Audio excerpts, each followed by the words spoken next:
hati terasa merintih dalam kerinduan, kerinduan, kerinduan.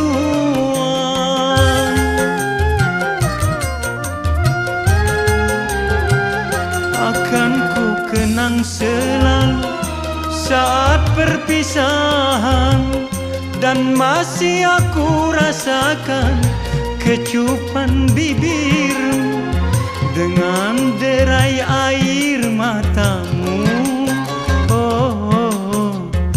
Dan engkau bisikan kata-kata cinta. Hanya harapan hatiku semoga bersabar dan tabahkan hati dalam penantian, dan tabahkan hati